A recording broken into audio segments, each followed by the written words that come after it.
March 3-ാം തീയതിയിലെ UPSC civil service എക്സാമിന് relevant ആയിട്ടുള്ള ടോപ്പിക്കുകളാണ് നമ്മൾ ഡിസ്കസ് ചെയ്യാൻ വേണ്ടി പോകുന്നതായിട്ടുള്ളത്. അതിലാദ്യത്തത് ഇലക്ഷൻ കമ്മീഷൻ ഒരു പുതിയ റീഫോംസിന് തയ്യാറാവുകയാണ്. അതായത് വ്യത്യസ്ത സംസ്ഥാനങ്ങളിൽ സെയിം വോട്ടർ നമ്പേഴ്സ് യൂസ് ചെയ്യുന്നുണ്ട്, അതിനെല്ലാം റീപ്ലേസ് ചെയ്യാൻ വേണ്ടിയിട്ടുള്ള ഒരു ഐഡിയയിലേക്കാണ് ഇലക്ഷൻ കമ്മീഷൻ പോകുന്നത്. പ്രത്യേകിച്ച് ഡ്യൂപ്ലിക്കേറ്റ് വോട്ട് ഐഡിയുമായി ബന്ധപ്പെട്ടുകൊണ്ടുള്ള പലതരത്തിലുള്ള ഡിസ്പ്യൂട്ടുകൾ ഉയരുന്നുണ്ട്. അതുമായി ബന്ധപ്പെട്ടാണ് ഈ ഒരു റീഫോം ഇലക്ഷൻ കമ്മീഷന്റെ ഭാഗത്ത് ഉണ്ടാവുമെന്ന് ഓർത്തുക. അപ്പൊ ഇലക്ഷൻ കമ്മീഷൻ ചെയ്യാൻ പോകുന്നതെന്ന് വെച്ചാൽ, അതായത് ഒരാൾക്ക്, അതായത് ഇലക്ഷൻ കമ്മീഷന്റെ കാർഡ് ഇഷ്യൂ ചെയ്യുന്ന സമയത്ത് അയാൾക്ക് ഒരു ഇലക്ഷൻ കമ്മീഷന്റെ കാർഡിൽ ഒരു നമ്പർ അലോക്കേറ്റ് ചെയ്തിട്ടുണ്ടാവും. ഇതേ നമ്പർ മറ്റ് സംസ്ഥാനങ്ങളിൽ വേറൊരാൾക്കൊക്കെ അലോക്കേറ്റ് ചെയ്തിട്ടുണ്ടാവും. അപ്പൊ ഈ ഒരു പ്രശ്നത്തെ അഡ്രസ് ചെയ്യാൻ വേണ്ടിയിട്ട് ശ്രമിക്കുകയാണ് ചെയ്യുന്നത്. അപ്പൊ ഇവിടെ ഓർത്തു വെക്കേണ്ട കാര്യം, ഇത്തരത്തിൽ ഒരേ നമ്പർ വ്യത്യസ്ത ആൾക്കാർക്ക് ഉണ്ടെങ്കിൽ പോലും ഒരാൾക്ക് അയാൾ ഏത് മണ്ഡലത്തിലാണോ രജിസ്റ്റർ ചെയ്തിട്ടുള്ളത് അവിടെ മാത്രമേ നിലവിലും വോട്ട് ചെയ്യാൻ പറ്റത്തുള്ളൂ. പക്ഷെ ഇങ്ങനെ ഡ്യൂപ്ലിക്കേറ്റ് നമ്പർ വരുന്നുണ്ട്. അതായത് ചില വോട്ടേഴ്സിന് സെയിം നമ്പർ ഡിഫറെൻറ്റ് സ്റ്റേറ്റ്സിലുണ്ട് എന്നുള്ള രീതിയിൽ ഒരു ഇഷ്യൂ വരുന്നുണ്ട്. അപ്പോൾ ഇത് പണ്ട് മാനുവൽ ആയിട്ട് വോട്ടർ ID കാർഡ് ഇഷ്യൂ ചെയ്ത സമയത്ത്, മുന്നേ വോട്ടർ ID കാർഡ് ഇഷ്യൂ ചെയ്തതിന് ശേഷമുള്ള പ്രശ്നമാണ്. ഇപ്പോൾ ഓൺലൈൻ ആയിട്ടാണ് ഇഷ്യൂ ചെയ്യുന്നത്. അപ്പോൾ ഈ ഒരു ഇഷ്യൂനെ ഫിക്സ് ചെയ്യാൻ വേണ്ടിയിട്ടാണ് യുണീക്ക് ആയിട്ടുള്ള EPIC, നമ്മുടെ ആധാർ നമ്പർ പോലെ തന്നെ ഓരോ വ്യക്തിക്കും യുണീക്ക് ആയിട്ടുള്ള ഒരു വോട്ടർ ID നമ്പർ ലഭിക്കുന്നതിന് വേണ്ടിയുള്ള റീഫോം ഇലക്ഷൻ കമ്മീഷൻ കൊണ്ടുവരുന്നതും കൂടി ഓർത്തു വെക്കണതാണ്. അപ്പോൾ ഓർത്തു വെക്കേണ്ട കാര്യം, നിലവിൽ ഐഡന്റിറ്റിക്കൽ ആയിട്ടുള്ള ഇലക്ഷൻ ID കാർഡ് നമ്പർ 2 പേർക്കുണ്ടെങ്കിലും അവരുടെ മറ്റ് ഡീറ്റെയിൽസ്, അവരുടെ കൺസ്റ്റിറ്റ്യുവൻസി വേറെ ആയിരിക്കും, അവരുടെ പോളിംഗ് ബൂത്ത് ഒക്കെ വേറെ ആയിരിക്കും. അതുപോലെ തന്നെ അവരുടെ വോട്ടുമായി ബന്ധപ്പെട്ട കാര്യങ്ങളൊന്നും ബാധിക്കില്ല. പക്ഷെ ഇത് ഒന്ന് കറക്റ്റ് ചെയ്യാനാണ് കൊണ്ടുവരുന്നത് എന്നുള്ളതാണ്. അപ്പോൾ നമുക്ക് ഓൾറെഡി അറിയാം, ഇലക്ഷൻ കമ്മീഷൻ അതായത് എൻറോളിംഗുമായി ബന്ധപ്പെട്ടുകൊണ്ട് വലിയ ആക്ഷേപങ്ങൾ ഉയരുന്നുണ്ട്. നേരത്തെ ഒരു ഡീസെൻട്രലൈസ്ഡ് ആയിട്ടുള്ള സിസ്റ്റമാണ് ഉണ്ടായിരുന്നത്. ഓരോ സംസ്ഥാനത്തിനും പ്രത്യേകം പ്രത്യേകം വോട്ടേഴ്സ് ലിസ്റ്റ് ഒക്കെയാണ് ഉണ്ടായിരുന്നത്. അതായത് ഇറോനെറ്റ് എന്ന് പറയുന്ന പ്ലാറ്റ്ഫോം വഴിയാണ് ഇപ്പോൾ ഈ ഒരു വോട്ടേഴ്സ് എൻലിസ്റ്റ്മെന്റ് മറ്റു കാര്യങ്ങളൊക്കെ നടക്കുന്നത്. ഇതിന് മുന്നേ ആയിരുന്നു ഈ ഒരു ഡീസെൻട്രലൈസ്ഡ് ആയിട്ടുള്ള സിസ്റ്റം. ആ ഒരു സമയത്താണ് പ്രശ്നങ്ങൾ രൂപപ്പെട്ടിട്ടുണ്ടായിരുന്നത്. അപ്പോൾ ഈ ഒരു പ്രശ്നങ്ങളെല്ലാം ഹൈലൈറ്റ് ചെയ്തുകൊണ്ട് ബംഗാളിന്റെ CM, അതുപോലെ തന്നെ മറ്റ് സംസ്ഥാനങ്ങളിൽ നിന്നുള്ള മുഖ്യമന്ത്രിമാരൊക്കെ വലിയ പ്രതിഷേധം രേഖപ്പെടുത്തിയിട്ടുണ്ടായിരുന്നു. അതായത് ഈ ഒരു BJP അല്ലെങ്കിൽ ഭരിക്കുന്ന പാർട്ടി, റൂളിംഗ് പാർട്ടി അവരുടെ വോട്ടേഴ്സിനെ വോട്ടർ പട്ടികയിൽ തിരികെ കയറ്റിയാണ് എന്ന് പറഞ്ഞുകൊണ്ട്. അപ്പോൾ അതിന്റെ ഭാഗമായിട്ടാണ് ഈ ഒരു ഇറോനെറ്റ് പ്ലാറ്റ്ഫോമിനെ ഇലക്ഷൻ കമ്മീഷൻ അപ്ഡേറ്റ് ചെയ്യുന്നതായിട്ടുള്ളത്. ഇതിന്റെ ഭാഗമായിട്ട് യുണീക്ക് ആയിട്ടുള്ള EPIC നമ്പേഴ്സ് ഒരാൾക്ക് കിട്ടും. അതായത് ഇന്ത്യയിൽ ഒരാൾക്ക് ഒരു UPIC നമ്പർ മാത്രമേ, ഇലക്ഷൻ കാർഡിന്റെ നമ്പർ മാത്രമേ ഉണ്ടാവുള്ളൂ. ഡ്യൂപ്ലിക്കേറ്റുകളെ ഒഴിവാക്കും എന്നാണ് പറഞ്ഞിരിക്കുന്നതെന്നും കൂടി ഓർത്തു വെക്കേണ്ടതാണ്. അടുത്തൊരു വാർത്ത, UK-യും മറ്റ് രാജ്യങ്ങളും എല്ലാം തന്നെ ഉക്രൈൻ പീസുമായി ബന്ധപ്പെട്ടുകൊണ്ട് US പ്രസിഡന്റ് നടത്തിയിട്ടുള്ള സ്റ്റെപ്പുകൾ, അതിനെ സഹകരിച്ച് പ്രവർത്തിക്കും എന്ന് പറഞ്ഞുകൊണ്ടുള്ള ഒരു പ്രഖ്യാപനം വരികയാണ്. അപ്പോൾ നമുക്കറിയാം, ഓൾറെഡി റഷ്യയും അതുപോലെ തന്നെ US-ഉം ചേർന്നുകൊണ്ടാണ് ഇത്തരത്തിലുള്ള ഒരു പീസ് പ്രോസസ്സ് സ്റ്റാർട്ട് ചെയ്തിട്ടുണ്ടായിരുന്നത്. അതിലേക്ക് UK-യും മറ്റ് യൂറോപ്യൻ കൺട്രീസും ജോയിൻ ചെയ്യും എന്നുള്ള രീതിയിലുള്ള പ്രഖ്യാപനങ്ങളാണ് വരുന്നത്. അപ്പോൾ UK അതുപോലെ തന്നെ ഫ്രാൻസും ചേർന്നുകൊണ്ട് യുക്രൈനുമായി ബന്ധപ്പെട്ട് ഒരു പീസ് പ്ലാൻ ഡെവലപ്പ് ചെയ്യാൻ വേണ്ടിയിട്ട് തീരുമാനിച്ചു എന്നാണ് പറഞ്ഞത്. ഇത് US പ്രസിഡന്റ് ആയിട്ടുള്ള ഡൊണാൾഡ് ട്രംപിന് അവർ സബ്മിറ്റ് ചെയ്യും എന്ന് പറഞ്ഞിട്ടുണ്ട്. അപ്പോൾ ഉക്രൈനെ സഹായിക്കുകയും അവരുടെ എക്കണോമിക് പ്രഷർ, പ്രത്യേകിച്ചും റഷ്യയുടെ മേലുള്ള എക്കണോമിക് പ്രഷറിനെ കണ്ടിന്യൂ ചെയ്യും എന്നും ഇവർ പറഞ്ഞിട്ടുണ്ട്. അതുപോലെ തന്നെ ഉക്രൈന് നെഗോഷിയേറ്റിംഗ് ടേബിളിലേക്ക് ഒരു സീറ്റ് പ്രൊവൈഡ് ചെയ്തിട്ടുണ്ട്, ഒരു സപ്പോർട്ട് നൽകും. ഉക്രൈന്റെ ഡിഫൻസിന് ആവശ്യമായിട്ടുള്ള സപ്പോർട്ട് നൽകും. അതുപോലെ തന്നെ സമാധാനത്തിന് ശേഷം, സീസ് ഫയറിന് ശേഷം സമാധാനം പുനഃസ്ഥാപിക്കുന്നതിന് വേണ്ടിയിട്ടുള്ള ഒരു സപ്പോർട്ട് കൊയലീഷൻ ഫോം ചെയ്യും എന്നും UK പറഞ്ഞിട്ടുണ്ട് എന്ന് കൂടി ഓർത്തിരിക്കുന്നതാണ്.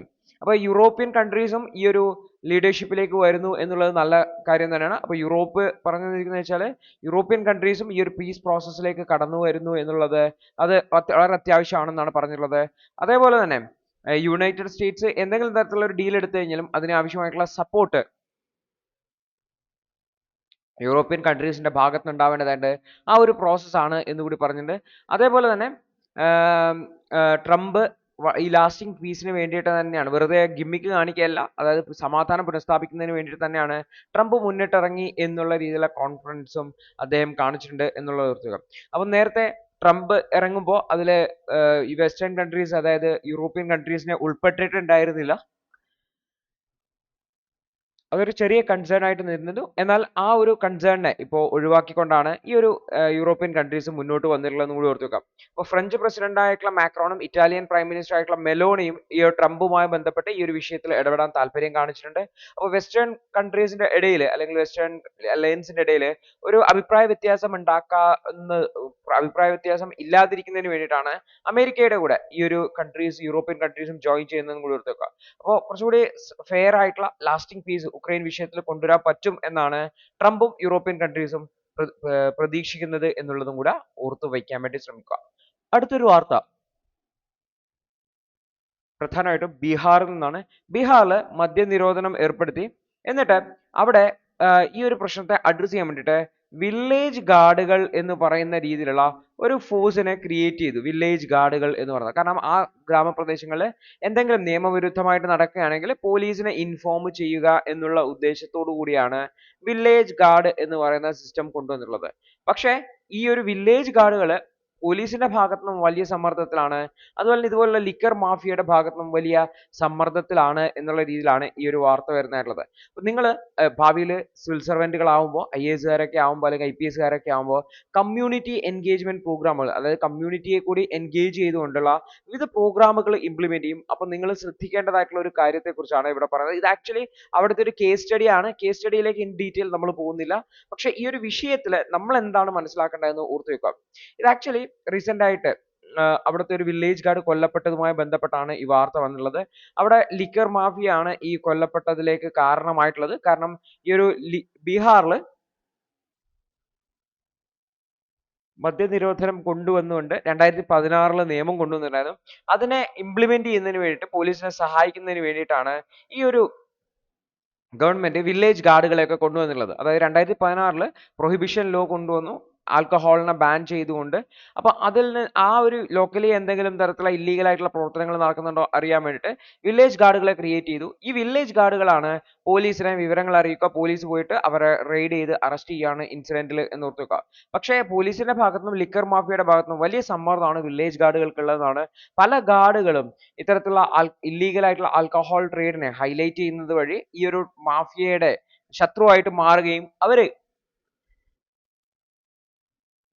കൊലപ്പെടുത്തുകയും ചെയ്തിട്ടുണ്ട് എന്നാണ് പറഞ്ഞത്. അപ്പോൾ ഗവൺമെന്റ് പോലീസും ഇവർക്ക് ആവശ്യമായിട്ടുള്ള അഡീക്വേറ്റ് ആയിട്ടുള്ള സപ്പോർട്ട് നൽകാനോ ഫാമിലീസിന് ആവശ്യമായിട്ടുള്ള സപ്പോർട്ട് നൽകാനോ പറ്റിയിട്ടില്ല. ഈവൻ ഫൈനാൻഷ്യൽ ആയിക്കോട്ടെ ഇമോഷണൽ ആയിട്ടുള്ള സപ്പോർട്ട് നൽകുന്നില്ല എന്നുള്ളതാണ് ഇവിടെ പറയുന്നതായിട്ടുള്ളത്. അപ്പോൾ എപ്പോഴും ഓർത്ത് വെക്കുക, നിങ്ങൾ കമ്മ്യൂണിറ്റി ലെവൽ എൻഗേജ്മെന്റ് പ്രോഗ്രാമുകൾ സ്റ്റാർട്ട് ചെയ്യുന്ന സമയത്ത് എപ്പോഴും ആ ഒരു കമ്മ്യൂണിറ്റിയെ പ്രൊട്ടക്ട് ചെയ്യാൻ വേണ്ടി അവർ നേരിടുന്ന പ്രശ്നങ്ങളിൽ നിന്നും അവർക്ക് ആവശ്യമായിട്ടുള്ള സെക്യൂരിറ്റി അതുപോലെ തന്നെ പ്രൊട്ടക്ഷൻ നൽകുന്നതിന് വേണ്ടി ശ്രമിക്കണം. ഇവിടെ ബീഹാറിലെ വില്ലേജ് ഗാർഡുകൾക്ക് ആവശ്യമായിട്ടുള്ള പ്രൊട്ടക്ഷൻ നൽകേണ്ടതായിട്ടുണ്ട് എന്ന് ഓർത്ത് കാരണം അവര് സ്റ്റേറ്റിന് വേണ്ടിയിട്ടാണ് ഡ്യൂട്ടി. ഈവൻ ദോ ഗവൺമെന്റ് ഉദ്യോഗസ്ഥർ അല്ലെങ്കിൽ പോലും അവര് സ്റ്റേറ്റിന് വേണ്ടിയിട്ടാണ് ഡ്യൂട്ടി ചെയ്യുന്നതായിട്ടുള്ളത്. അപ്പോൾ സ്റ്റേറ്റിന്റെ ഉത്തരവാദിത്തമാണ് അവരെ പ്രൊട്ടക്ട് ചെയ്യുക എന്നുള്ളത്.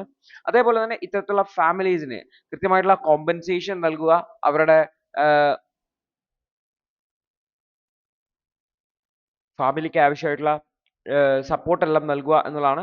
അതുപോലെ തന്നെ എൻഫോഴ്സ്മെന്റ് കുറെ കൂടി ബെറ്റർ ആയിട്ട് നൽകുക, ഇല്ലിസിറ്റ് ആയിട്ടുള്ള ലിക്കർ ട്രേഡിനെയും അതുപോലെ തന്നെ മറ്റ് ഇല്ലീഗൽ ആയിട്ടുള്ള ആക്ടിവിറ്റീസിനെ പരമാവധി നിയന്ത്രിക്കാൻ വേണ്ടി ശ്രമിക്കുക എന്നുള്ളതാണ്. അതേപോലെ ഇതേപോലുള്ള ക്രിമിനൽസിനെ അക്കൗണ്ടബിൾ ആക്കി മാറ്റുക. ഈ ഒരു പ്രൊഹിബിഷൻ ലോ കുറച്ചുകൂടി സ്ട്രിക്റ്റർ ആയിട്ട് ഇംപ്ലിമെന്റ് ചെയ്യേണ്ടതായിട്ട് ഈ ഒരു ലിക്കർ മാഫിയക്ക് എഗെയിൻസ്റ്റ് ആയിട്ട് പ്രവർത്തിക്കുന്ന അവര് വയലൻസ് ഫോളോ ചെയ്യുന്നതാണ് അവർക്ക് ആവശ്യമായിട്ടുള്ള സപ്പോർട്ടും നൽകുക എന്നുള്ളതാണ് ഇവിടെ ഇമ്പോർട്ടന്റ് ആയിട്ടുള്ള കാര്യം എന്നതാണ്.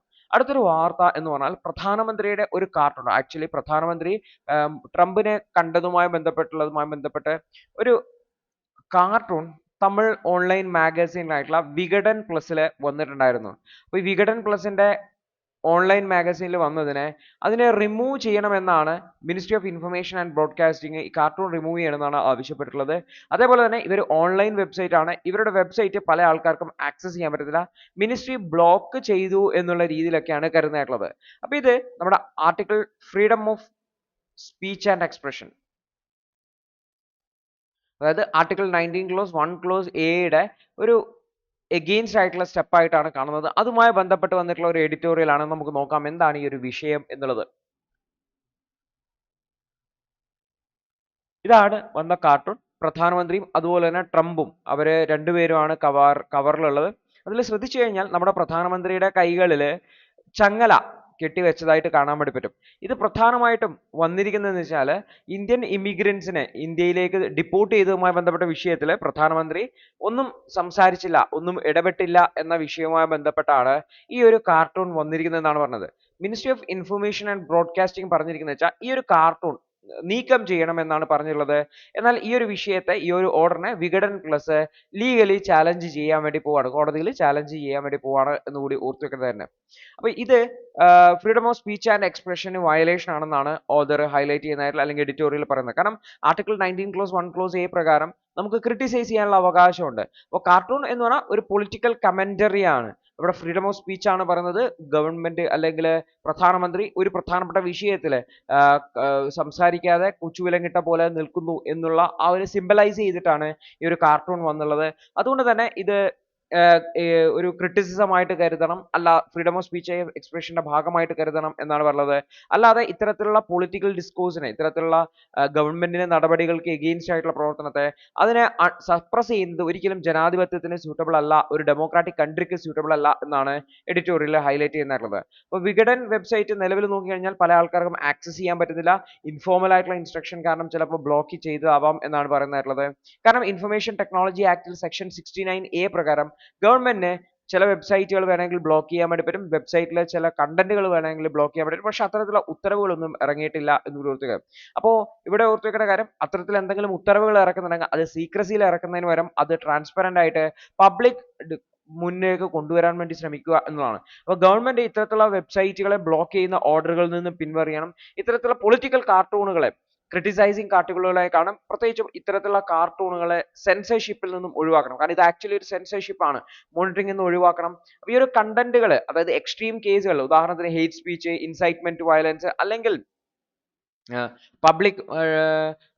പബ്ലിക്കിനെ ബാധിക്കുന്ന പ്രശ്നങ്ങൾ, അല്ലെങ്കിൽ പബ്ലിക് ഓർഡറിനെ ബാധിക്കുന്ന പ്രശ്നങ്ങൾ, ക്രമസമാധാന പ്രശ്നങ്ങൾ ഉണ്ടാക്കുന്ന അത്തരം വിഷയങ്ങളിലൊക്കെയാണ് ഇത്തരത്തിലുള്ള ബാൻ ഏർപ്പെടുത്തേണ്ടതായിട്ടുള്ളത്. അല്ലാതെ പൊളിറ്റിക്കൽ ആയിട്ടുള്ള പ്രഷറിന്റെ അടിസ്ഥാനത്തിൽ പൊളിറ്റിക്കൽ എക്സിക്യൂട്ടീവിനെ വിമർശിക്കുന്നതിന്റെ ഭാഗമായിട്ട് ബാൻ ഏർപ്പെടുത്തുന്നത് ഒരിക്കലും ഒരു ജനാധിപത്യ രാജ്യത്തിന് സ്യൂട്ടബിൾ അല്ല എന്നുള്ളതാണ്. അപ്പം ministry freedom of speech and എക്സ്പ്രഷനെ പിന്തുടരേണ്ടതായിട്ട് ഇതൊരിക്കലും ഒരു പൊളിറ്റിക്കൽ മോട്ടിവേഷനിൽ കോംപ്രമൈസ് ചെയ്യേണ്ടതല്ല എന്നുമാണ് ഓദർ ഹൈലൈറ്റ് ചെയ്യാൻ വേണ്ടി ശ്രമിക്കുന്നത് എന്നുള്ളതാണ്. അടുത്തൊരു വാർത്ത എന്ന് പറഞ്ഞു കഴിഞ്ഞാൽ 3 ലാംഗ്വേജ് ഫോർമുലയുമായി ബന്ധപ്പെട്ട് തമിഴ്നാടുവിൽ 3 ലാംഗ്വേജ് ഫോർമുലയുമായി ബന്ധപ്പെട്ട ഇഷ്യൂസ് നമ്മൾ ഡിസ്കസ് ചെയ്തിട്ടുണ്ടായിരുന്നു. അപ്പോൾ ഈ ഒരു 3 ലാംഗ്വേജ് ഫോർമുല തമിഴ്നാട് ഇംപ്ലിമെന്റ് ചെയ്യാത്തത് കൊണ്ട് തന്നെ തമിഴ്നാടിന് ആവശ്യമായിട്ടുള്ള ഫണ്ടിങ്, സെൻട്രൽ ഗവൺമെന്റിന്റെ ഫണ്ടിങ് നിലവിൽ നൽകുന്നില്ല എന്നുള്ള കാര്യം നമ്മൾ ഡിസ്കസ് ചെയ്യുന്നതായിരുന്നു. അപ്പൊ ഈ ഒരു വിഷയത്തിൽ ഒരു സ്റ്റാൻഡാണ് ഓദറിന്റെ ഭാഗത്ത് നിന്ന് വന്നിട്ടുള്ളത്. അപ്പൊ നമുക്ക് നോക്കാം എന്താണ് ഓദർ പറയാൻ വേണ്ടി ശ്രമിക്കുന്നത് എന്നുള്ളത്. അപ്പോൾ 3 ലാംഗ്വേജ് ഡിബേറ്റ് വളരെ സിവിയർ ആയിട്ട് വന്നിട്ടുണ്ട്. തമിഴ്നാടുവിൽ നോക്കിക്കഴിഞ്ഞാൽ അവിടുത്തെ പബ്ലിക് സ്കൂളുകളാണ് കൂടുതലായിട്ടുള്ളത്. 55% സ്റ്റുഡൻസ് പബ്ലിക് സ്കൂളുകൾ, ഗവൺമെന്റ് സ്കൂളുകളിലാണ് പഠിക്കുന്നതായിട്ടുള്ളത്. അപ്പോൾ പബ്ലിക് സ്കൂളുകളിൽ കാര്യമായിട്ടുള്ള റിസോഴ്സുകൾ ഇല്ല, മറ്റ് കോച്ചിങ് ഇൻസ്റ്റിറ്റ്യൂഷനെ സംബന്ധിച്ചോ മറ്റോ ഒക്കെ എന്ന് ഓർത്തുക.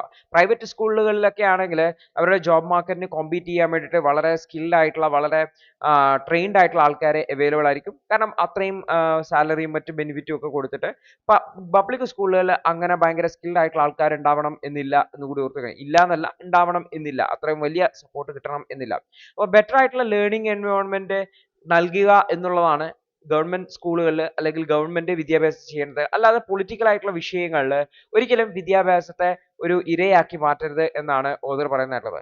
നാഷണൽ എഡ്യൂക്കേഷൻ പോളിസി എന്ന് പറഞ്ഞു കഴിഞ്ഞാൽ വിദ്യാർത്ഥികളുടെ കോഗ്നിറ്റീവ് ആയിട്ടുള്ള എബിലിറ്റി, ചിന്താശക്തികൾ, ബുദ്ധിശക്തിയൊക്കെ വർദ്ധിപ്പിക്കുന്നതിന് വേണ്ടിയിട്ടും നാഷണൽ ഇന്റഗ്രേഷൻ, 3 ലാംഗ്വേജ് ഫോർമുല വെച്ചുകൊണ്ട് നാഷണൽ ഇന്റഗ്രേഷൻ കൊണ്ടുവരുന്നതിന് വേണ്ടി ഒരു യൂണിഫോം ആയിട്ടുള്ള സ്കീമിൽ വിദ്യാർത്ഥികളെ പഠിപ്പിക്കുക എന്ന് ഉറപ്പുവരുത്താൻ വേണ്ടിയിട്ടാണ് നാഷണൽ എഡ്യൂക്കേഷൻ പോളിസി കൊണ്ടുവന്നുള്ളത്. അപ്പോൾ ഇവിടുത്തെ പ്രധാനപ്പെട്ട ഒരു ടൂള് ലാംഗ്വേജ് ടെക്നോളജി ആണ്. അപ്പോൾ ലാംഗ്വേജ് പ്രൊഫിഷ്യൻസി എന്ന് പറയുന്നത് ടെക്നോളജി ലോകത്ത് വലിയ സിഗ്നിഫിക്കന്റ് അല്ല. കാരണം നമുക്ക് ഹിന്ദി അറിയില്ലെങ്കിലും ഒന്ന് സ്കാൻ ചെയ്ത് കഴിഞ്ഞാൽ ഹിന്ദിയെ വായിക്കാൻ പറ്റും. അപ്പോൾ AI മറ്റു ടൂൾസ് ഒക്കെ ഇപ്പോൾ ട്രാൻസ്ലേഷൻസ് ഒക്കെ വളരെ അവൈലബിൾ ആണ്.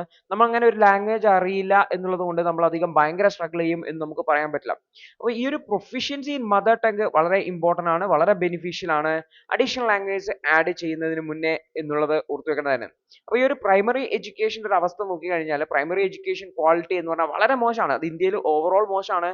തമിഴ്നാടുവിൽ നോക്കുകയാണെങ്കിൽ 3-ാം ക്ലാസ്സിലുള്ള കുട്ടികളിൽ 88% പേർക്കും ബേസിക് ലിറ്ററസി പോലും ഇല്ല എന്ന് കൂടി ഓർത്തു വെക്കേണ്ടതാണ്. ഈ കുട്ടികളിലേക്കാണ് അഡീഷണൽ ആയിട്ട് മൂന്നാമതൊരു ലാംഗ്വേജ് ഹിന്ദി കൂടി പഠിക്കണം എന്ന് പറയുന്നത്. ഇത് ഈ കുട്ടികളെ ഓൾറെഡി സ്ട്രെയിൻ ചെയ്യും. കാരണം ആ സ്കൂളുകൾ ഓൾറെഡി ലിമിറ്റഡ് ആയിട്ടുള്ള റിസോഴ്സും മറ്റുമൊക്കെ ഉള്ളൂ. അതിനെ വീണ്ടും സ്ട്രെയിൻ ചെയ്യുന്ന രീതിയിലേക്ക് പോകും എന്നാണ് പറഞ്ഞത്. അപ്പോൾ ആ വിദ്യാഭ്യാസത്തിലെ ടീച്ചിങ് ക്വാളിറ്റി ഇമ്പ്രൂവ് ചെയ്യാനും കൂടുതൽ സ്കില്ലുകൾ ഇമ്പ്രൂവ് ചെയ്യാനും കൂടുതൽ ക്രിട്ടിക്കൽ തിങ്കിങ്ങും ക്രിയേറ്റിവിറ്റിയും ഒക്കെ ഇമ്പ്രൂവ് ചെയ്യാനാണ് ശ്രമിക്കേണ്ടത്. അല്ലാതെ ഒരു ലാംഗ്വേജ് അഡീഷണൽ പഠിപ്പിക്കുന്നതുകൊണ്ട് കാര്യമായിട്ടുള്ള ഒരു ബെനിഫിറ്റ് ഇല്ല എന്നാണ് ഓഥർ ഹൈലൈറ്റ് ചെയ്യുന്നതായിട്ടുള്ളത്.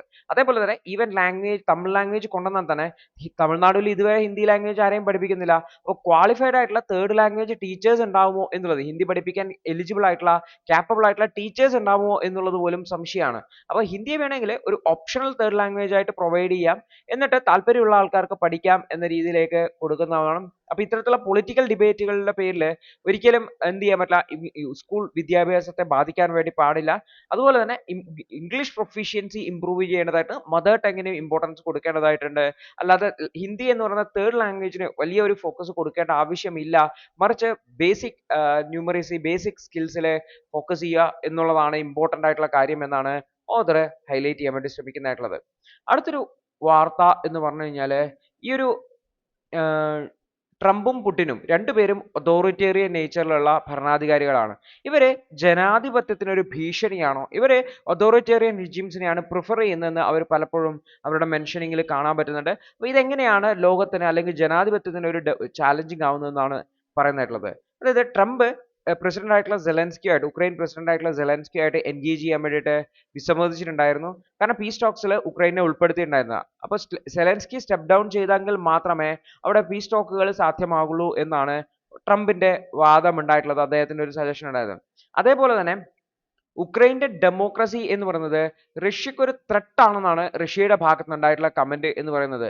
അപ്പൊ ഇത് ആക്ച്വലി രണ്ടുപേരും അതായത് ട്രംപും പുടിനും പറയുന്നത് വെച്ചാൽ ഇവർക്ക് രണ്ടുപേർക്കും ഉക്രൈനിലെ ഗവൺമെന്റിനെ റീഷേപ്പ് ചെയ്യേണ്ടതായിട്ടുണ്ട്. അതായത് അവർക്ക് ജനാധിപത്യം മാറിയിട്ട് അവിടെ അതോറിറ്റേറിയൻ, ഇവർക്ക് രണ്ടുപേർക്കും താല്പര്യമുള്ള ഒരു ഏകാധിപത്യ ഭരണ സംവിധാനത്തിലേക്ക് കൊണ്ടുവരേണ്ടതായിട്ടുണ്ട് എന്നുള്ളതാണ്. അതുപോലെ തന്നെ റഷ്യയുടെ അടുത്തുള്ള ബെലാറസ്, കസാക്കിസ്ഥാൻ തുടങ്ങിയിട്ടുള്ള രാജ്യങ്ങളിലും റഷ്യയുടെ ഭാഗത്തുനിന്ന്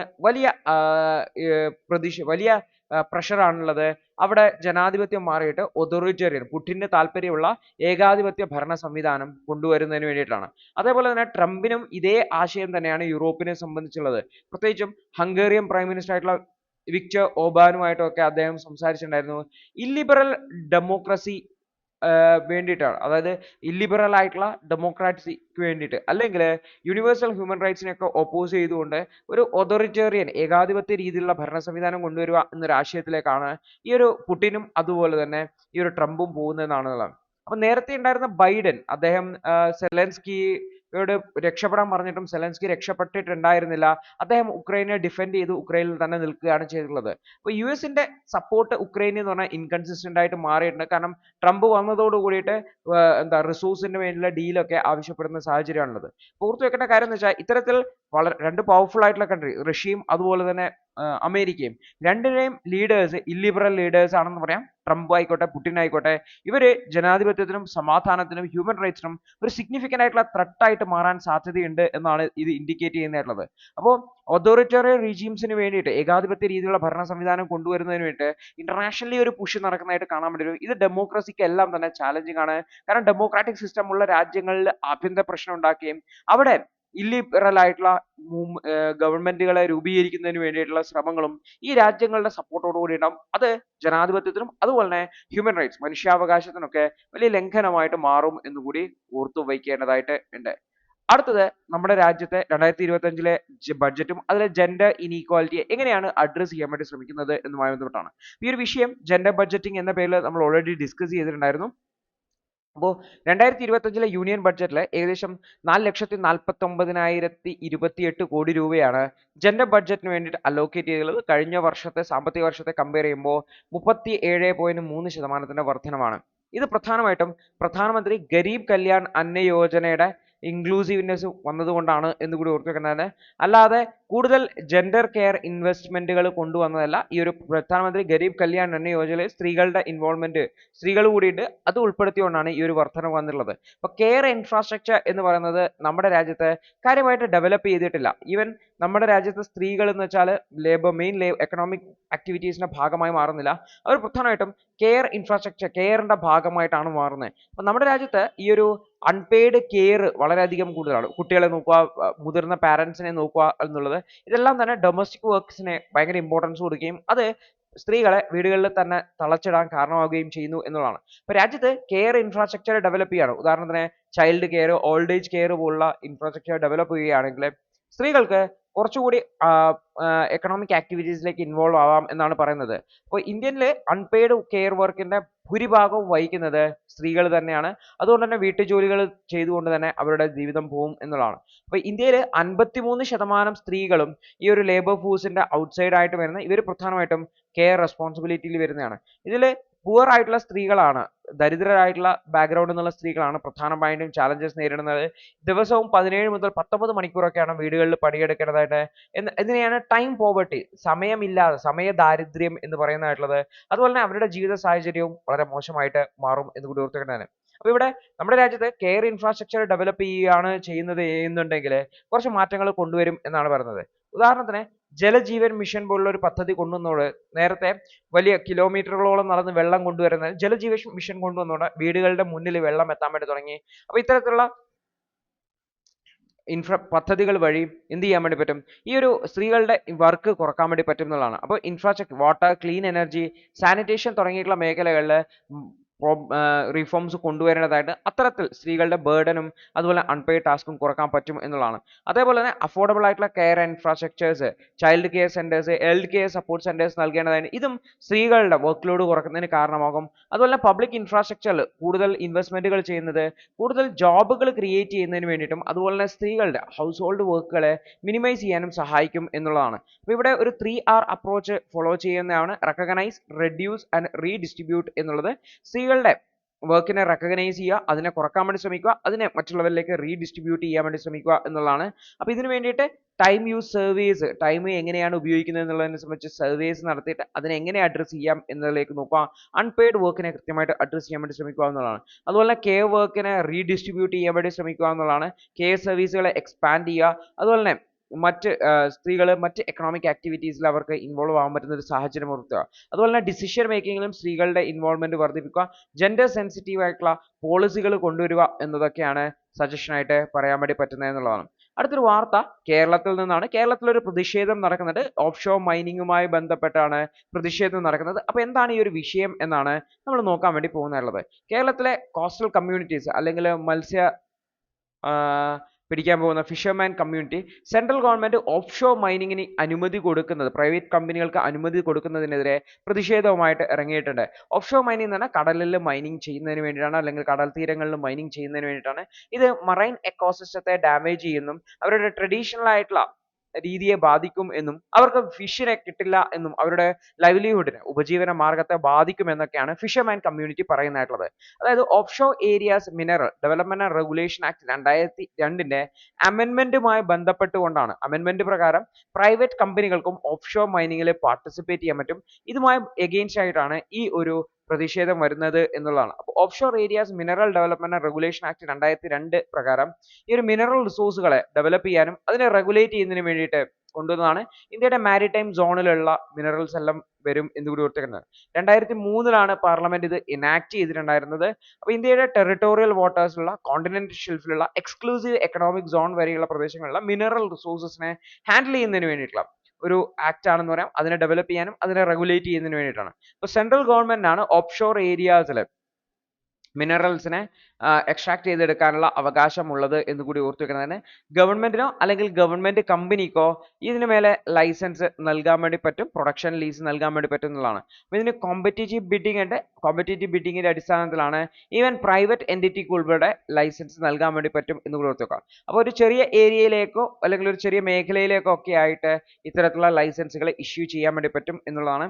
അപ്പോൾ ഈ ലൈസൻസിക്ക് അല്ലെങ്കിൽ ഈ ഒരു ലൈസൻസ് ഉള്ള ആൾക്കാർക്ക് എന്ത് ചെയ്യാൻ വേണ്ടി പറ്റും, അവിടെ മൈനിങ് ചെയ്യാൻ വേണ്ടി പറ്റും എന്നുള്ളതാണ്. അപ്പോൾ ഇവിടെ പ്രൈവറ്റ് സെക്ടറിന്റെ പാർട്ടിസിപ്പേഷന് വേണ്ടിയിട്ടാണ് ഈ ഒരു റീസെന്റ് ആയിട്ടുള്ള അമെൻമെന്റ് കൊണ്ടുവന്നിട്ടുള്ളത്. അതിനെതിരെയാണ് വലിയ പ്രതിഷേധം ഫിഷർമാൻ കമ്മ്യൂണിറ്റിയുടെ ഭാഗത്ത് നിന്ന് വരുന്നത് എന്നുകൂടി ഓർത്തു വയ്ക്കേണ്ടതായിട്ടുണ്ട്. അടുത്തൊരു വാർത്ത എന്ന് വെച്ച് കഴിഞ്ഞാൽ ഇന്ത്യയിൽ എംപ്ലോയ്മെന്റിൽ ഗ്രോത്ത് ഉണ്ടാവുന്നുണ്ട്, പക്ഷെ ആൾക്കാരുടെ വേജസ് സ്റ്റാഗ്നേറ്റഡ് ആണ്. അതുകൊണ്ട് തന്നെ സ്റ്റാൻഡേർഡ് ഓഫ് ലിവിംഗ് മെച്ചപ്പെടുത്തുന്നതിന് വേണ്ടി ആൾക്കാർ ഭയങ്കരമായിട്ട് സ്ട്രഗിൾ ചെയ്യുന്നുണ്ട് എന്നതിനെ സംബന്ധിച്ച് വന്നിട്ടുള്ള ഒരു വാർത്തയാണെന്ന് ഓർത്ത് വെക്കണം. അപ്പോൾ എംപ്ലോയ്മെന്റ് ഇന്ത്യ എന്ന് പറയുന്നത് വർദ്ധിച്ചു വരികയാണ്. അപ്പോൾ ഇന്ത്യയിൽ അതിനനുസരിച്ച് പോപ്പുലേഷൻ ഗ്രോത്തിനനുസരിച്ച് എംപ്ലോയ്മെന്റ് വർദ്ധിക്കുന്നുണ്ട് എന്നാണ് പറയുന്നത്. അതിന് കാരണമായിട്ട് പറയുന്നത് 2017-18 വർക്കർ പോപ്പുലേഷൻ റേഷ്യോ, അതായത് ടോട്ടൽ പോപ്പുലേഷന്റെ 34.7% ആൾക്കാർ വർക്കേഴ്സ് ആയിരുന്നു. 2023-24 ആകുമ്പോഴത്തേക്ക് ഇത് 43.7% വർദ്ധിച്ചിട്ടുണ്ട്. അപ്പോൾ ഓൾമോസ്റ്റ് ഒരു 10% വർധനവ്, കൃത്യമായി പറഞ്ഞാൽ 9% വർധനവ് ഉണ്ടായിട്ടുണ്ട്. ഇത് വർക്കർ പോപ്പുലേഷൻ റേഷ്യോ വർദ്ധിക്കുന്നു എന്നുള്ളതിന്റെ ഒരു കാര്യമായിട്ട് തന്നെയാണ് കണക്കാക്കുന്നത്. അപ്പോൾ ജോബ്സ് ഗ്രോ ചെയ്യുന്നുണ്ട്, പക്ഷേ ആൾക്കാർക്ക് കിട്ടുന്ന വേജസ് എന്ന് പറയുന്നത് അത് നമ്മുടെ ഇൻഫ്ലേഷനുമായിട്ട് കീപ്പപ്പ് ചെയ്യാൻ പറ്റുന്നില്ല എന്നുള്ളതാണ് ഈ ഒരു ഓദർ ഹൈലൈറ്റ് ചെയ്യുന്നതായിട്ടുള്ളത്. അപ്പോൾ ഈ വേജസ് കൃത്യമായിട്ട് വർദ്ധിക്കാത്തത് കൊണ്ട് തന്നെ ആൾക്കാര് സാധനങ്ങളുടെ വില ഇൻഫ്ലേഷൻ കാരണം വർദ്ധിക്കുന്നുണ്ട്, ആൾക്കാർക്ക് ജീവിത നിലവാരം കീപ്പ് ചെയ്യാൻ പറ്റുന്നില്ല, സാലറിഡ് ആയിട്ടുള്ള ആൾക്കാരൊക്കെ സ്ട്രഗിൾ ചെയ്യുന്നു എന്നാണ് ഇവിടെ റിപ്പോർട്ട് പറയുന്നതായിട്ടുള്ളത്. ഇതിനൊരു പ്രധാനപ്പെട്ട കാരണം എന്ന് വെച്ചാൽ സ്റ്റാഗ്നന്റ് ആയിട്ടുള്ള വേജസിനുള്ള പ്രധാനപ്പെട്ട കാരണം ആൾക്കാർക്ക് സ്കിൽഡ് ആയിട്ടുള്ള വർക്കേഴ്സ് ഇല്ല, അതുകൊണ്ട് തന്നെ അവരുടെ സാലറിയിൽ ഹൈക്ക് ഉണ്ടാവുന്നില്ല എന്നുള്ളതാണ്. അപ്പോൾ നമ്മുടെ രാജ്യത്ത് സ്കിൽ ഇംപ്രൂവ്മെന്റ് ട്രെയിനിങ് വളരെ അത്യാവശ്യമാണ്. ബെറ്റർ ആയിട്ടുള്ള സ്കിൽസ് ഡെവലപ്പ് ചെയ്യുകയാണെങ്കിൽ പ്രൊഡക്ടിവിറ്റി ഇൻക്രീസ് ചെയ്യാൻ വേണ്ടി വരും. പ്രൊഡക്ടിവിറ്റി ഇൻക്രീസ് ചെയ്യുമ്പോൾ ബെറ്റർ ആയിട്ടുള്ള വേജസ് കിട്ടും എന്നുള്ളതാണ്. അപ്പോൾ ഗവൺമെന്റ് കുറെ കൂടി വർക്കുകൾ ഡിസ്ട്രിക്ട് ലെവലിലേക്ക് കൊണ്ടുവന്ന് ഈ സ്കിൽ ഡെവലപ്മെന്റ് പ്രോഗ്രാമുകൾ നടത്തേണ്ടതായിട്ട്, അതുവഴി ഇന്ത്യയുടെ ഇൻക്രീസിംഗ് പോപ്പുലേഷനെ ലെവറേജ് ചെയ്യുന്നതിന് വേണ്ടിയിട്ടും അവർക്ക് കൃത്യമായിട്ടുള്ള ക്വാളിറ്റി ഓഫ് എഡ്യൂക്കേഷനും സ്കില്ലിങ്ങും ഒക്കെ നടത്തി നമ്മുടെ രാജ്യത്തിന്റെ ആ ഒരു ഡെമോഗ്രാഫിക് ഡിവിഡൻഡിനെ നമ്മൾ അഡ്വാൻറ്റേജസ് പൊസിഷനിലേക്ക് എടുക്കേണ്ടതായിട്ടുണ്ട് എന്നാണ് ഓഥർ ഹൈലൈറ്റ് ചെയ്യുന്നിട്ടുള്ളത്. അടുത്തത് യുഎസിന്റെ ഒരു പ്രൈവറ്റ് സ്പേസ് ക്രാഫ്റ്റ് ചന്ദ്രനില് ലൂണാർ സർഫേസില് ലാൻഡ് ചെയ്തു എന്ന് പറഞ്ഞുകൊണ്ടുള്ള വാർത്തയാണ്. ബ്ലൂ ഗോസ്റ്റ് മിഷൻ 1 എന്ന് പറയുന്ന ലാൻഡർ ആണ് ലാൻഡ് ചെയ്തിട്ടുള്ളത് എന്ന് കൂടി ഓർത്ത് വെക്കുക. അപ്പോൾ ഫയർഫ്ലൈ എയ്റോസ്പേസ് എന്ന് പറയുന്ന കമ്പനിയുടെ ബ്ലൂ ഗോസ്റ്റ് മിഷൻ 1 എന്ന് പറയുന്ന ലാൻഡർ ആണ് ചന്ദ്രന്റെ ഉപരിതലത്തിൽ ലാൻഡ് ചെയ്തിട്ടുള്ളത്. രണ്ടാമത്തെ പ്രാവശ്യമായിട്ടാണ് ഒരു പ്രൈവറ്റ് കമ്പനി ഇത്തരത്തിൽ ലാൻഡ് ചെയ്യുന്നത്. ഇൻറ്റ്യൂട്ടീവ് എന്ന് പറയുന്ന കമ്പനിയാണ് ആദ്യത്തെ പ്രൈവറ്റ് കമ്പനി ലൂണാർ ലാൻഡിങ് നടത്തിയിട്ടുള്ളത് എന്ന് കൂടി ഓർത്ത് വെക്കുന്നത്. അപ്പോൾ ഇതിൽ ബ്ലൂ ഗോസ്റ്റ് മിഷൻ 1 എന്ന് പറയുന്നത് ഒരു പ്രൈവറ്റ് ലൂണാർ ലാൻഡിംഗ് മിഷൻ ആയിരുന്നു.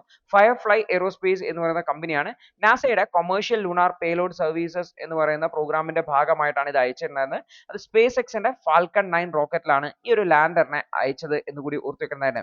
അപ്പൊ ഇത് ചന്ദ്രനിലെ മോൺസ് ലാറ്ററിലെ മാരേക്രിസിയം എന്ന സ്ഥലത്താണ് ലാൻഡ് ചെയ്തിട്ടുള്ളതെന്നും കൂടി ഓർത്ത് വെക്കുക. 14 ദിവസം ഭൂമിയിലെ 14 ദിവസം അല്ലെങ്കിൽ ഒരു 1 ലൂണാർ ഡേ ആണ് ഇത് സമയമായിട്ട് ഇതിന്റെ ഓപ്പറേഷണൽ ടൈം ആയിട്ട് കണക്കാക്കിയിട്ടുള്ളതെന്ന് ഓർത്ത് വെക്കേണ്ടത്. ഇതിൽ 10ഓളം സയന്റിഫിക് ഇൻസ്ട്രുമെന്റ്സ് ഉണ്ട്. Lunar soil analyser, radiation tolerant computer, GPS based navigation experiment test തുടങ്ങിയിട്ടുള്ളത്. അതായത് ഹൈ ഡെഫിനിഷൻ ആയിട്ടുള്ള ഒരു ഇമേജിംഗ് സിസ്റ്റം ഉണ്ട്. ലൂണാർ എക്ലിപ്സിനെ ഒക്കെ ക്യാപ്ചർ ചെയ്യാൻ വേണ്ടി പറ്റും. അതുപോലെ ലൂണാർ സൺസെറ്റ് ഒക്കെ ക്യാപ്ചർ ചെയ്യാൻ വേണ്ടി പറ്റും. ഇത് ഹസാർഡ് അവോയ്ഡൻസ് ടെക്നോളജിയിലൊക്കെയാണ് ഡെവലപ്പ് ചെയ്തിരിക്കുന്നതെന്ന് ഓർത്ത് വെക്കുന്നത്. അപ്പോൾ ഈ ഒരു ആർടെമിസ് എന്ന് പറയുന്ന ലൂണാർ മിഷൻ നാസ നടത്താൻ വേണ്ടി പോകുന്നത് അതിന് സപ്പോർട്ടീവ് ആയിട്ടാണ് ഇതിനെ വിടുന്നതായിട്ടുള്ളതും കൂടി ഓർത്ത് വെക്കുക. ഏകദേശം ഒരു ഹിപ്പോപ്പൊട്ടമസിന്റെ സൈസ് ഉള്ളതാണ് ഈ ഒരു ലൂണർ എന്ന് കൂടി ഓർത്ത് വെക്കുക. അപ്പോൾ ചന്ദ്രനിലേക്ക് മനുഷ്യന്മാരെ അയക്കാനുള്ള നാസയുടെ ആർടെമിസ് മിഷനുമായി ബന്ധപ്പെട്ട ടെസ്റ്റിംഗ് പ്രോസസ്സുകളൊക്കെയാണ് ഈ ഒരു ലാൻഡർ ചെയ്യുക എന്നുകൂടി ഓർത്തു വെക്കേണ്ടതായിട്ടുണ്ട്. അടുത്തൊരു വാർത്തയാണ് ഈ ഒരു അൾട്ടറീസ് ഐൻസ്റ്റീൻ റിംഗ് എന്ന് പറയുന്ന ഗ്രാവിറ്റേഷണൽ ലെൻസിങ്ങുമായി ബന്ധപ്പെട്ടുള്ള ഒരു പ്രതിഭാസമാണ് ഈ ഒരു റിംഗ് പ്രതിഭാസം എന്ന് പറയുന്നതായിട്ടുള്ളത്. അപ്പോൾ ഈ ഒരു പ്രതിഭാസത്തെ കണ്ടെത്തി എന്ന് പറഞ്ഞിട്ടുള്ള ഒരു വാർത്തയാണ്. യൂക്ലിഡ് സ്പേസ് ടെലിസ്കോപ്പ് ആണ് ഐൻസ്റ്റീൻ റിംഗ് കണ്ടെത്തിയിട്ടുള്ളത് ഒരു ഗാലക്സിക്ക് സമീപമായിട്ട്. ഇതിനെ അൾട്ടേറീസ് ഐൻസ്റ്റീൻ റിംഗ് എന്ന രീതിയിലാണ് വിളിക്കുന്നത് എന്ന് ഓർക്കുക. അപ്പോൾ എന്താണ് ഈ ഒരു റിംഗ്, എന്താണ് ഗ്രാവിറ്റേഷണൽ ലെൻസിങ് തുടങ്ങിയിട്ടുള്ള പേരുകളാണ് നമ്മൾ ഓർത്തു വയ്ക്കേണ്ടതായിട്ട് ഉള്ളത്. അടുത്തത് ആൽബർട്ട് ഐൻസ്റ്റീൻ ആണ് മാസീവ് ആയിട്ടുള്ള ഒബ്ജക്റ്റുകൾ, അതായത് ഗാലക്സീസോ അല്ലെങ്കിൽ ഗാലക്സി ക്ലസ്റ്റേഴ്സ് ഒക്കെ ഒരു കോസ്മിക് ലെൻസുകളായിട്ട് ആക്ട് ചെയ്യും. അതായത് ഇതാണ് ഒരു ഗാലക്സി എങ്കിൽ അതിന്റെ സമീപത്തോടെ ഒരു പ്രകാശം കടന്നു പോകുമ്പോൾ ഈ പ്രകാശത്തെ ഈ ഗ്രാവിറ്റി കാരണം, ഈ ഒരു ഗാലക്സിയുടെ ഗ്രാവിറ്റി കാരണം ബെൻഡ് ആവും എന്നും ഇത് ഒരു ലെൻസിങ്ങിന് കാരണമാകും എന്നുള്ളത് ആര് പ്രെഡിക്റ്റ് ചെയ്തിട്ടുണ്ടായിരുന്നു? ആൽബർട്ട് ഐൻസ്റ്റീൻ പ്രെഡിക്റ്റ് ചെയ്തിട്ടുണ്ടായിരുന്നു. ഈ ഒരു ഫിനോമിനയാണ് ഗ്രാവിറ്റേഷണൽ ലെൻസിങ് എന്ന് പറയുന്നതായിട്ടുള്ളത്. അതായത് പ്രകാശത്തെ ഡിസ്റ്റോർട്ട് ചെയ്യുകയും അതിന്റെ ഭാഗമായിട്ട് നമുക്ക് ആർക്ക് ലൈക്ക് സ്ട്രക്ചേഴ്സ് കാണാൻ വേണ്ടി പറ്റുകയും ചെയ്യും എന്നുള്ളതാണ്. ഇതിനെയാണ് ഐൻസ്റ്റീൻ റിംഗ് എന്ന് വിളിക്കുന്നത്. ഐൻസ്റ്റീൻ റിംഗ് എന്ന് പറഞ്ഞാൽ ഒരു ഒരു ഒബ്ജക്റ്റിന്റെ ചുറ്റും അതിന് ചുറ്റുമുള്ള ലൈറ്റിനെ ഡിസ്റ്റോർട്ട് ചെയ്യുന്ന സമയത്ത് നമുക്കൊരു സർക്കുലർ പാറ്റേൺ പോലെ കാണാൻ വേണ്ടി പറ്റും. ഈ സർക്കുലർ പാറ്റേണിനെയാണ് നമ്മൾ എന്ത് വിളിക്കുന്നത്, ഐൻസ്റ്റീൻ റിംഗ് എന്ന പേരിൽ വിളിക്കുന്നത് എന്ന് കൂടി ഓർത്തു വെക്കുന്നതാണ്. അപ്പോൾ ഐൻസ്റ്റീൻ റിംഗ് റീസെന്റ് ആയിട്ട് NGC 6505 എന്ന് പറയുന്ന ഒരു ഗാലക്സിയുടെ പ്രദേശത്ത് കണ്ടെത്തുകയാണ് ചെയ്യുന്നത്. യൂറോപ്യൻ സ്പേസ് ഏജൻസിയുടെ യൂക്ലിഡ് സ്പേസ് മിഷൻ ആണ് സെപ്റ്റംബർ 2023 ഇമേജ് എടുത്തിട്ടുണ്ടായിരുന്നത്. അപ്പോൾ റിംഗ് ആദ്യമായിട്ട് ഒരു ബ്ലറി ഇമേജ് ആയിട്ടാണ് കിട്ടിയിട്ടുണ്ടായിരുന്നത്. പിന്നീട് അതിനെ ഫോക്കസ് ചെയ്യുകയും അത് ടെസ്റ്റ് ചെയ്യുകയും അത് മനസ്സിലാക്കിയിട്ടുള്ളത് അതെന്താണ്, ഒരു ഐൻസ്റ്റീൻ റിംഗ് ആണെന്നാണ് മനസ്സിലാക്കിയിട്ടുള്ളത്. അപ്പോൾ ഈ റിംഗിന്റെ പേര് അൾട്ടിയറി റിംഗ് എന്നാണ് പേരിട്ടുള്ളത്. ആസ്ട്രോണോട്ടായ ബ്രൂണോ അൾട്ടിയറിയുടെ പേരിൽ നിന്നാണ് അൾട്ടിയറി എന്ന പേര് വെച്ചിട്ടുള്ളതെന്ന് ഓർത്ത് വെക്കേണ്ടതായിട്ട്. അപ്പോൾ ഈ ഒരു റിംഗിന് അൾട്ടിയറി ഐൻസ്റ്റീൻ റിംഗ് എന്നാണ് പേരിട്ടുള്ളത്. അപ്പോൾ എന്താണ് ഈ ഗ്രാവിറ്റേഷണൽ ലെൻസിങ് എന്ന് പറഞ്ഞു കഴിഞ്ഞാൽ, അതായത് ഒരു പ്രകാശം വരുന്ന സമയത്ത്, ഒരു ഗാലക്സിയിൽ നിന്നുള്ള പ്രകാശം വരുന്ന സമയത്ത് സാധാരണ പ്രകാശം സ്ട്രെയിറ്റ് ലൈനിലാണ് സഞ്ചരിക്കുക. പക്ഷേ ഒരു വളരെ ഗ്രാവിറ്റേഷണൽ പുള്ളുള്ള, വളരെ ഗ്രാവിറ്റേഷണൽ പവറുള്ള ഒരു ഒബ്ജക്റ്റിന്റെ സമീപത്തോടുകൂടി ഈ പ്രകാശം പോകുന്ന സമയത്ത് അതിന്റെ ലൈറ്റിന് ബെൻഡിങ് ഉണ്ടാവുകയും അതൊരു ലെൻസിങ് എഫക്റ്റിലേക്ക്, ലെൻസിങ് എന്ന് പറഞ്ഞു കഴിഞ്ഞാൽ ഇതൊരു ലെൻസ് ആണെങ്കിൽ ഇങ്ങനെ പ്രകാശം വന്നു കഴിഞ്ഞാൽ പ്രകാശത്തെ എന്ത് ചെയ്യും, അത് കോൺസെൻട്രേറ്റ് ചെയ്യും അല്ലെങ്കിൽ ഡൈവേർജ് ചെയ്യും. ഓക്കെ, അപ്പൊ ഈ ഒരു പ്രോസസ് ആണ് ഇവിടെ നടക്കുന്നത് അല്ലേ. ഇവിടെ ഒരു ലെൻസ് വെച്ചതുപോലത്തെ ഒരു എഫക്റ്റ് അല്ലേ, ഇവിടെ നിന്ന് വരുന്ന ലൈറ്റിനെ ഇവിടത്തേക്ക് ഭൂമിയിലേക്ക് കൺവേർജ് ചെയ്യാണ് ചെയ്യുന്നത്.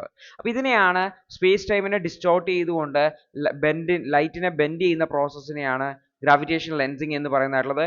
എങ്ങനെയാണോ മാഗ്നിഫൈങ് ഗ്ലാസ് വർക്ക് ചെയ്യുന്നതായിട്ടുള്ളത്, നമ്മുടെ ലെൻസസുകൾ വർക്ക് ചെയ്യുന്നത്, അതേപോലെ തന്നെയാണ് ഇവിടെയും ഒബ്ജക്റ്റിനെ ഡിസ്റ്റോർട്ട് ചെയ്യുന്നതായിട്ടുള്ളത്. അപ്പോൾ ഇതിനെ ഒരുപാട് ഫാക്ടേഴ്സ് ഡിപ്പെൻഡ് ചെയ്യും. അവിടെയുള്ള ഫോർഗ്രൗണ്ട് ലെൻസിന്റെ അലൈൻമെന്റ്, ബാക്ക്ഗ്രൗണ്ട് ഒബ്ജക്റ്റ് എങ്ങനെയാണ്, ഒബ്സർവറുടെ ലൊക്കേഷൻ തുടങ്ങിയിട്ടുള്ള ഒരുപാട് ഫാക്ടേഴ്സിനെ ഈ ലെൻസിങ് എഫക്റ്റ് സ്വാധീനിക്കും എന്നുകൂടി ഓർത്തു വെക്കേണ്ടതാണ്. അപ്പോൾ ഈ ഒരു സയന്റിഫിക് വാല്യൂ, ഈ ഒരു കണ്ടുപിടുത്തത്തിന്റെ ഇതാണ് അതിന്റെ ആക്ച്വൽ, നമുക്കൊരു റിംഗ് എന്ന രീതിയിൽ നമുക്ക് പറയാൻ പറ്റുക, ഇതാണ് ഐൻസ്റ്റീന്റെ റിംഗ് എന്ന് പറയാൻ പറ്റുക. ഇത് ആക്ച്വലി ഒരു ലെൻസിങ് കാരണമുള്ള ഒരു ബ്ലറി എഫക്റ്റ് ആണ് എന്നും കൂടി ഓർത്ത് വെക്കേണ്ടതാണ്. അപ്പോൾ ഈ ഒരു ഗാലക്സി എന്ന് പറയുന്നത്, ലെൻസിങ് ഗാലക്സി എന്ന് പറയുന്നത് 6505 എന്ന് പറയുന്നത് ഒരു ഡിസ്റ്റന്റ് ഗാലക്സിയാണ്. ഏകദേശം 4.5 ബില്യൺ ലൈറ്റ് ഇയേഴ്സ് അവേ ആണ്. അപ്പോൾ ഈ ഒരു ഡിസ്കവറി പ്രത്യേകിച്ച് ഗ്രാവിറ്റേഷൻ ലെൻസിങ്ങുമായി ബന്ധപ്പെട്ട് കുറച്ചുകൂടി ബെറ്റർ ആയിട്ടുള്ള അണ്ടർസ്റ്റാൻഡിങ് നൽകുന്നുണ്ട്. സയന്റിസ്റ്റുകളെ കുറച്ചുകൂടി ബെറ്റർ ആയിട്ട് ഈ ഒരു ജനറൽ റിലേറ്റിവിറ്റി, ഐൻസ്റ്റീൻ്റെ തിയറീസിനെ കുറിച്ച് മനസ്സിലാക്കാനും അതിനെ പ്രൂവ് ചെയ്യാനും സഹായിക്കുന്നുണ്ട്. അതേപോലെ ഡാർക്ക് മാറ്റേഴ്സുമായി ബന്ധപ്പെട്ടുള്ള സ്റ്റഡിയുമായി ബന്ധപ്പെട്ടൊക്കെ ഗ്രാവിറ്റേഷണൽ എഫക്റ്റുകൾ നമുക്ക് ഉപയോഗിക്കാൻ വേണ്ടി പറ്റും എന്നുകൂടി ഓർത്തു വെക്കുന്നതാണ്. അപ്പോൾ ഈ ഒരു Euclid space telescope European space ഏജൻസിയുടെ ആണ്. അൾട്ടറി റിംഗുമായി ബന്ധപ്പെട്ട ഡെവലപ്മെന്റ്, പ്രത്യേകിച്ചും ഫ്യൂച്ചറിൽ ഗ്രാവിറ്റേഷണൽ ലെൻസിങ്ങുമായി ബന്ധപ്പെട്ടും ഗ്രാവിറ്റിയെ കുറിച്ചും ഒക്കെ ബെറ്റർ ആയിട്ടുള്ള അണ്ടർസ്റ്റാൻഡിങ് ഉണ്ടാക്കാൻ സഹായിക്കും എന്നുകൂടി ഓർത്തു വയ്ക്കേണ്ടതായിട്ടുണ്ട്. അടുത്തൊരു വാർത്ത, കഴിഞ്ഞ ദിവസം ഒബേസിറ്റിയുമായി ബന്ധപ്പെട്ടുള്ള ഒരു ഡീറ്റെയിൽ ഉണ്ടായിരുന്നു. അതുമായി ബന്ധപ്പെട്ട് പ്രത്യേകിച്ചും സൗത്ത് ഇന്ത്യയിലും ഡൽഹിയിലും പഞ്ചാബിലും ഒക്കെയുള്ള സ്ത്രീകളിൽ ഒബേസിറ്റി വളരെ കൂടുതലാണ് എന്ന് പറഞ്ഞുകൊണ്ട് വന്നിട്ടുള്ള ഒരു വാർത്തയാണ്. അപ്പോൾ ഒബേസിറ്റി എന്ന് പറയുന്നത് ഒരു വലിയ ത്രെട്ട് ആണ് എന്ന് നമ്മൾ പറഞ്ഞു. പല നോൺ കമ്മ്യൂണിക്കബിൾ ഡിസീസും വരുവാണ്. അതുമായി ബന്ധപ്പെട്ട് വന്നിട്ടുള്ളതാണ്. സ്ത്രീകളിലാണ് കൂടുതലായിട്ട് ഒബേസിറ്റി കാണുന്നത് എന്നുള്ളതാണ് ഇവിടെ ഡാറ്റ പോയിന്റിൽ ഹൈലൈറ്റ് ചെയ്യുന്നുള്ളത്. അടുത്തൊരു വാർത്ത എന്ന് പറഞ്ഞു കഴിഞ്ഞാൽ നമ്മളുടെ സുപ്രീം കോടതിയിൽ നിന്ന് വന്നിട്ടുള്ള ഒരു വിഷയമായിരുന്നു. പ്രത്യേകിച്ചും 2 ജില്ലാ ജഡ്ജിമാരെ ഡിസ്മിസ് ചെയ്തതുമായി ബന്ധപ്പെട്ട് സുപ്രീം കോടതി ആ ഒരു നടപടിയെ റദ്ദ് ചെയ്യുകയും അവരെ റീഇൻസ്റ്റേറ്റ് ചെയ്യാൻ ആവശ്യപ്പെടുകയും ചെയ്തിട്ടുണ്ടായിരുന്നു. അതുമായി ബന്ധപ്പെട്ടുള്ള എഡിറ്റോറിയലാണ്. അതായത് നമ്മുടെ ഈ ഒരു പാട്രിയാർക്കൽ ബയാസുകൾ, അതായത് പുരുഷ മേധാവിത്വത്തിന്റെ അടിസ്ഥാനത്തിലുള്ള കുറച്ച് ആശയങ്ങളിൽ നിന്ന് പിറകോട്ട് പോകേണ്ട സാഹചര്യം വന്നൊന്നും സ്ത്രീകൾ അവരെ ജോലി ചെയ്യുന്ന സാഹചര്യങ്ങൾ പരിഗണിക്കേണ്ടതായിട്ടുണ്ട് എന്നുമാണ് ഓതർ പറയുന്നിട്ടുള്ളത്. അതായത് സുപ്രീം കോടതി പറഞ്ഞിട്ടുള്ള നടപടിയെ സപ്പോർട്ട് ചെയ്തുകൊണ്ട് കുറച്ചുകൂടി ബെറ്റർ ആയിട്ടുള്ള വർക്ക് പ്ലേസുകൾ സ്ത്രീകൾക്ക് ഉണ്ടാക്കുക, അവർക്ക് കുറച്ചുകൂടി സമാധാനത്തോടെ വർക്ക് ചെയ്യാൻ ആവശ്യമായിട്ടുള്ള സാഹചര്യങ്ങൾ ഡെവലപ്പ് ചെയ്യുന്നതിനെ കുറിച്ചാണ് ഈ ഒരു ആർട്ടിക്കിൾ, ഈ ഒരു എഡിറ്റോറിയൽ ഓതർ ഹൈലൈറ്റ് ചെയ്യുന്നതും കൂടി ഓർത്ത് വെക്കുക. അപ്പോൾ നമ്മൾ ഈ ഒരു വിഷയം ഓൾറെഡി ഡിസ്കസ് ചെയ്തുകൊണ്ട് വീണ്ടും ആവർത്തിക്കുന്നില്ല. അപ്പോൾ ഇത്രയും ടോപ്പിക്കുകളാണ് ഇന്നേ ദിവസം ഉള്ളത്. കൃത്യമായിട്ട് മനസ്സിലാക്കുക, കൃത്യമായിട്ട് റിവിഷൻ ചെയ്യുക. All the best.